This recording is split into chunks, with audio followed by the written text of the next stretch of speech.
લક્ષ્ય ન્યૂઝ, એક નજર, એક લક્ષ્ય।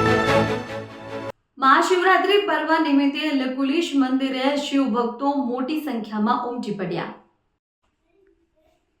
भगवान शंकर भोळानाथनी महाशिवरात्रि आज रोज होय। शिव भक्तो भगवान भोळानाथनी आराधना में वહેલી સવારથી જ લીન જોવા મળ્યા। ડભોઈ તાલુકાના કાયાવરોહણ ખાતે આવેલા લકુલિશ ધામ શિવ મંદિર જે ગુજરાતનું મિની કાશી ગણવામાં આવે છે અને કહેવાય છે કે ભગવાન શિવ સ્વયં આ સ્થળ ઉપર પ્રગટ થયા હોય ત્યારે ભગવાન શિવના દર્શનાર્થે આવતા અસંખ્ય ભક્તોને ભગવાન શિવના આશીર્વાદ મળતા હોય છે।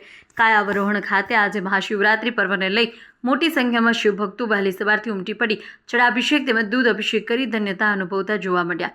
મોટી સંખ્યામાં ભક્તો દર્શન કરી ધન્યતા અનુભવી હતી।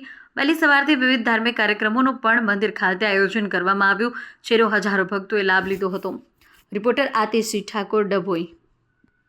કાયાવરોહણ એટલે એક મહાતીર્થ। ભારતના 68 તીર્થોમાં જેની ગણના થાય છે એ જ આ કાયાવરોહણ એટલે મહાતીર્થ।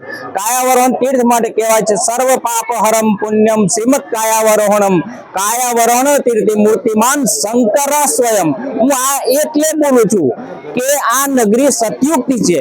સતયુગમાં એની ઈચ્છાપુરી, ત્રેતામાં માયાપુરી, દ્વાપરમાં મેઘાવતી અને કળિયુગમાં એ કાયાવરોહણ નામથી પ્રસિદ્ધ છે।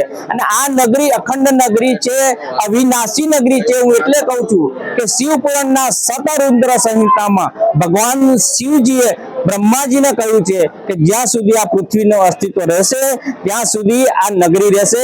ધેટ મીન્સ કે આ અખંડ નગરી છે। એવી આ મહાતીર્થ કાયાવરોહણ નગરી છે।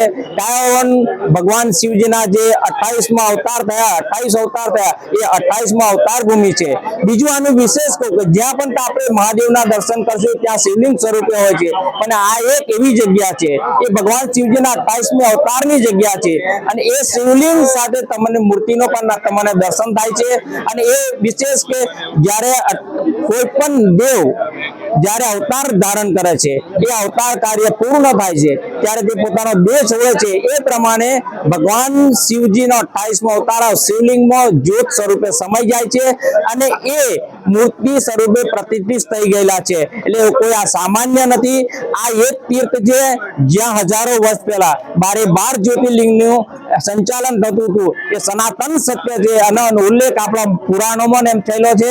આમ આ કાયાવરોહણ એક મહાતીર્થ છે અને મહાતીર્થ છે। જય ભગવાન।